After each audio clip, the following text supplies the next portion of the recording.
Right back at it. We're at the Missouri Valley Conference Men's Basketball Media Day, downtown St. Louis. Harry Schrader with you on ValleyHoopsInsider.com. We've got the head coach of the Drake Bulldogs, Darian DeVries, is with us. And the only national publication I've seen so far has said you guys are the favorites to win the Missouri Valley Conference. That I know means nothing to coaches, but talk about you've got high expectations for this team. Yeah, we do. It's a good group, veteran group that's won a lot of games before, and these last couple of years we've come up a little short. Finishing second in the regular season race, and then second in the conference tournament. So this group is pretty determined that they want to try to finish up on top. But we also know there's 11 other teams trying to do the exact same thing. So it on paper, I'd rather that be in March that you read that publication than right now. When I look at your team, and obviously, like you said, you've got a lot of guys around that have been around and have won a lot of games. What do you do to fight the idea of maybe growing stale a little bit with the same guys? I think the biggest thing for our group is they're so competitive that they won't allow themselves to get stale because, they compete in layup lines, so that makes it easier. Guys, actually, they just love being out there competing against each other. So they don't get bored with it because every day is a challenge of wanting to win whatever drill we're doing. So we were talking to DJ before. He's coming off injury. Roman's coming off injury. Just give me a little bit of a status of how those guys are feeling. Yeah, I think we're all in pretty good shape. Trending towards being ready to go. The opening game. So we'll take it as slow as we need to make sure that they're in a good place and be a little cautious with it leading up to our opening night. But feel really good about where we're at and hopefully stay that way. There wasn't a third Murphy you could have added to the roster. I mean, you've had one forever. Yeah, we put in. We filed every waiver possible. I think now, so we're done. But they've been really good to us. Matter of fact, Anthony Murphy was just back in town this week, and going to be around a little bit for us as well. So good to have him back. League a little bit in transition, right? Loyola out, 3 new teams in, quality teams have come. But how do you step back and just look at the league? Like, where are we at? How do you assess the league? Well, I think the league's going to be highly competitive, like it always is. The hardest part, it's like you can't spend a lot of time looking at each team because there's so many new faces, new coaches, new guys. So you'll figure all that out in November and December when those non-conference games start to come about. But what you're going to get is a lot of really good players on each team, and they're always going to be well coached, and that's what makes this league so special year in and year out is top to bottom. There's just not a lot of margin for error, and each night's so competitive. Talking to Josh earlier, and he was talking about all the 4 or 5 point overtime games that happened in the league a year ago. There really isn't that gigantic gap, 1 to 12. Yeah, and that's where you really think about that 20 game season now instead of 18, but it's those little things that are allow somebody to finish first versus maybe finish in the middle of the pack, because so many of them come down to 1, 2, 3 baskets every night, and which team can navigate through that the best and is usually the one that ends up where they want to be. So we have the big portal change, the NIL change, yet you've been able to hold on to those guys. What's the secret, if that's the right word, to continuity in what I call the portal pandemic that we live in? Well, I think it says a lot about what their experience has been in our program. The fact that they still want to be there, for another year. I think it says a lot about how much they enjoy being around their teammates. Hopefully, it says a lot about how much they enjoy the way we coach them and the way they're treated within our program. So, but to have guys that have been around 4, 5, 6 years, I think it's pretty special to us, and hopefully says that we're doing something right. I talked to Ben about this a minute ago about coaching his own son, who's just new there and has an injury and all that. But what's it like to coach that guy over there? Well, I enjoy it every day. I as a coach, in the profession we're in, you miss out on a lot as they're growing up. So you get to what you can, but the reality is you're gone so much, you miss a lot. So now to kind of get it back a little bit on the back end makes it all the bit more rewarding, and more just the day-to-day stuff than the actual games in basketball, just the road trips and those type of experiences that now I get to do, with him that I didn't get to do, maybe as he was growing up, coming through it. Final question, and then I'll start to talk to some of those guys. He had a dynamic freshman season. Any kind of, how do you put an expectation? Might be the wrong word, but what are your expectations? Your thoughts about what sophomore season looks like? Well, for me, I don't have to put any expectations on him because he's self-drives them all himself, so I don't need to put any extra on it. But I get to see the work that he's put in to have a successful sophomore year, and I think he's having a really, really good summer because he put in the time and the work to do that. So I'm excited to see what that looks like when we start playing games. Appreciate your time. Thanks, we'll bring DJ in and talk with him. Thanks so much. On in. Oops, missed that. What's the pin on your lapel, by the way? My fraternity, Kappa Alpha Psi Fraternity Incorporated. There you go. I was a fraternity man way back in the day, back when the dinosaurs were still roaming. Appreciate you being here. I was talking to Coach, and you and I talked at lunch about your knee. Feeling good? Yeah, feeling really good right now. Spent a lot of summer on campus. Really didn't go home too much. Just really wanted to spend a lot of time with my physical therapist and making sure I was doing everything while the team, the team had to bust their butt all summer and work, and I got to sit there and watch. But the time that they got to go home, I made sure I stayed down and did what I had to do so I could come back and join them and try to, not miss too much of a step. My wife's a physical therapist, so she's proud of you. You are a guy in this entire lineup from a year ago. If the team needed a 3, you were the guy that was not always going to take it, but you were a reliable resource for that. And then you go down late in the year.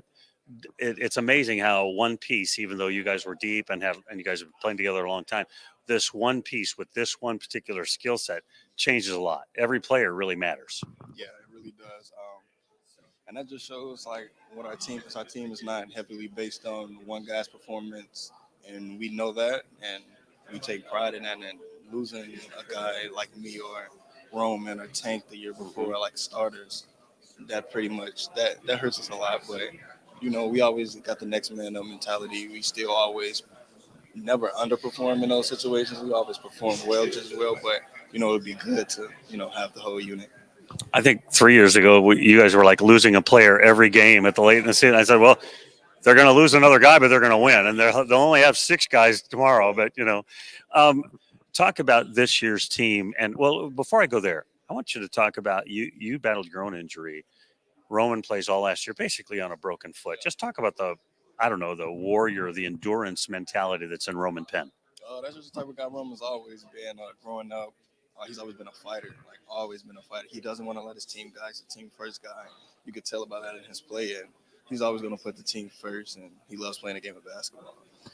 So you guys have a lot of veterans back and a handful of new guys as well. But talk a little bit about those 2 guys sitting over there, Garrett and Mr. DeVries. Just what's it like to be back with them again? I mean, I know, one has only been here 1 year, but you've had a lot of guys around. But talk about those 2 guys. G, me and G came in the same year, and he was a walk-on. It took me by surprise from the first day we practiced, and just how G competes. And G is such an example for everybody else on our team to understand. There's always opportunity there, and the fight that he gives every day, he shows it by example. He's never a guy that, can come from a walk-on, become a scholarship guy, and holds that above.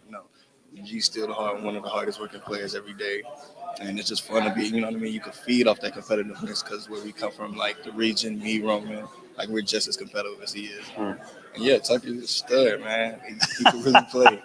He can really play. He puts in the time, and he's just not one of those guys that feel like everything's entitled to him, as some people may think. But Tucker, he comes in, put in his work. He don't see himself above or below anybody. He's a great teammate. And yeah, it's just, one of the reasons why I came back is just fun being around these guys. When I think of a guy like that who just kind of burst on the scene, I didn't burst on the scene. Everybody knew he was good in high school, but he showed up and and did actually produce in the way that people thought he may. That's fun to watch, isn't it? Just even as a teammate. Yeah, just a teammate. Because even when I first got here, Tucker was a sophomore in high school. So I've been going to his high school games. Yeah, since 2018, he was sophomore. I went to some senior year games if I could, just because COVID that year. But just seeing his progress, like, it's amazing. It's fun to watch. You know, not that I wouldn't say I take pride in him, but you know what I mean. I'm really happy for Tucker and the strides he's been able to make since I've been able to meet him in 2018 and now. Before I let you go, you guys have been so close the last couple of years. Well, really, I mean, every year you guys have been there. You win 20 plus games, and you've been right in the hunt, and still kind of looking for that next step. Is that kind of what's driving this team this year? Yeah, most definitely. We knew we came up short a couple years in a row after that first year. So always having a team, but you know, just finishing these games, finishing the end of the year, and you know, obviously want to finish healthy. So we want to take a lot of emphasis on coming into March healthy, not fresh legs, but as best legs as we can with the whole unit, and then you know, just finishing out games. And you know, we made our steps. We implement that within practices and everything, and we talk about it within the locker room. So it is a goal. Appreciate your time. We'll drag Garrett over here.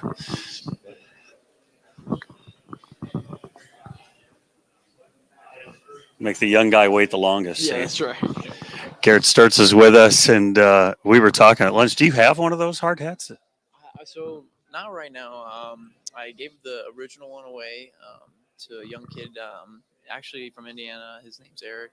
So I gave it away. So I don't have one right now, but we have something in the works right now. So that will that will come out probably in a couple of weeks. So look forward to that. I was just talking to DJ, and I remember your freshman year, and you walk on, and this guy's playing more minutes than he should as a walk-on, you know, and then you just continue to progress and become this rebounding monster, and you know, and all that. Talk about your growth and your progress at Drake. You know, it's kind of been surreal. You know, we're flying down here. You know, I was thinking back. You know, 4 years ago, I was a walk-on. Really didn't think to play much, not at all. Now, you know, here I am at the Valley Media Day. So it's kind of come full circle. But you know, I kind of give credit to Coach. You know, from day one when that first summer I came in to Drake, they gave me every opportunity to compete and to have a chance to fight for some playing time. And you know, I fell in love with kind of dirty stuff. Maybe something I wasn't really familiar with doing in high school. And you were a big scorer in high school. I was a big scorer, so I figured right when I got to school, I realized that wasn't going to be the case. Not at all. So you know, and I just fell in love with doing the little stuff, and luckily it's panned out for me. So now you're working on your graduate degree, and you've been here a long time. Talk about the joy of living with some of these guys for so long and playing with them, fighting with them. Yeah, you know, especially DJ and Roman. I've lived 2 years with them, you know, on campus and stuff, and then I've gotten to play. This will be our 5th season together, you know, and they're the driving force, the reason it was so easy to come back. And you know, when we've had some success in the past seasons, and then just being loving and having a joy to being around those guys, it was so easy to come back, and I'm just gonna be grateful for every moment this year. Coach DeVries kind of burst on the scene, if I can say it that way. Career assistant, tried to get the Drake job several times, finally got it, and all he's done is win 20 games every year of his career. Talk about what makes him, just an outstanding coach. You know, there's so many great things you can talk about Coach, and you know, one of the things is he's just a very personal guy. You know, he wants to make sure that everyone 1 through 15 on the roster is in line and check everything, even on the basketball court and in life, that you know everything's good, and you know that's one of his greatest attributes. And you know, also he's just just so competitive, and you can tell that when he coaches, and I'm sure when he played he was the same way. It was really competitive, and so I think that's his competitiveness is just been a testament for everything that's happened over the past 4 years. So. And he's a realist. What I mean is, like, I've seen him be very competitive, and I know he motivates you guys, but he really knows, okay, this guy is this guy. How do I manufacture this the way it's supposed to turn out? He's very good at understanding each individual on the team and how they need to be coached and the leadership that they need and what motivates them to play. And he adjusts that to 1 through 15 on the roster, and that's what makes him a really good coach. So. Appreciate your time. I'm going to drag Tucker in here and let you guys move along as well. Thank you so much. you doing? I'm well. Yourself? Good. Clip it on there. Perfect. I didn't hit you with the mic or anything right here on live internet. Tucker DeVries is with us, the son of the head coach, freshman of the year in the league a year ago. You came in, people expected a lot from you. And early on in the year, there was just progress. We could watch progress as the season went along. Just look back at your freshman year and talk about growth maybe as a college student and as a player. Yeah, I think obviously freshman year there's a lot of learning curves. I think beginning of the year my role in my game was a lot different than what it was conference tournament. I think that's just part of growing through that freshman year, adapting to the game. It's not high school anymore. You learn that very quickly. But I think just having the group I had, the veteran group that we have, one of the oldest teams in the country, just really helped me develop throughout the year and got more comfortable as the year went on. And they helped me play my best basketball towards the end of the year. Yeah, I was going to say at the beginning of the year, you were a contributor, you were a part, you're a rotation guy. At the end of the year, they're putting the ball in your hands a ton and saying, make something happen. Yeah, I think a lot of that goes to the guys I was around. They built my confidence up and they helped me become comfortable with what was going on. If I was stuck or if I didn't know what was going on, I could always lean on them. They did a tremendous job of being leaders for me going through that freshman year. If I can step back and think about a guy named AJ Green from Northern Iowa who was highly touted out of high school, just like you, goes and plays at an Iowa school, just like you. His dad was the assistant coach, your dad's the head coach.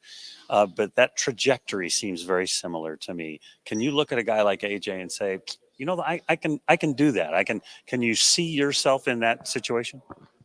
Yeah, obviously AJ's a tremendous player. Love watching him play. Just being even mentioned with him is definitely something to be proud about. But I'm not trying to compare myself to really anybody. Just trying to be me. Grow within myself.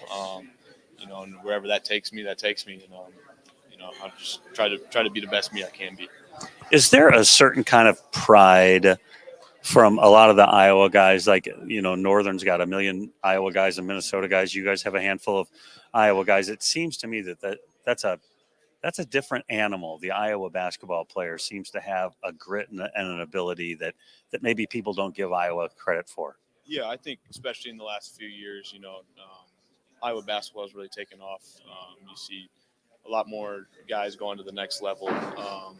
And it's something I'd say we're all proud of, whether I think you talk to any of the guys at UNI, you talk to the guys here, I think we'd all feel that kind of bond of being from Iowa, making it to the next level.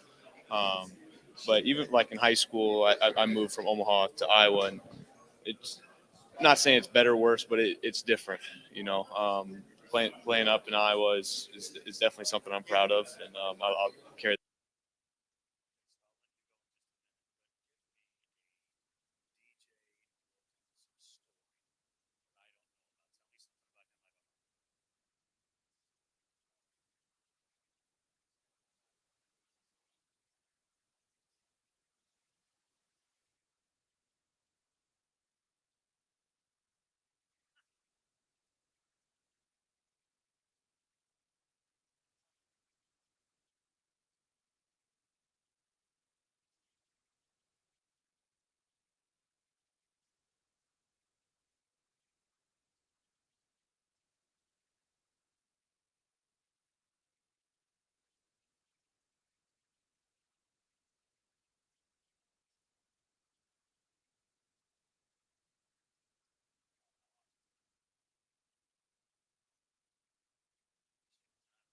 That's Tucker DeVries. He is with Valley Freshman of the Year a year ago for the Drake Bulldogs. That'll wrap up this one. We've still got 2 or 3 more interviews to bring you this afternoon from Missouri Valley Men's Basketball Media Day. You're watching ValleyHoopsInsider.com. Remember, since you've been there, make it a better place. We'll talk to you in just a few minutes.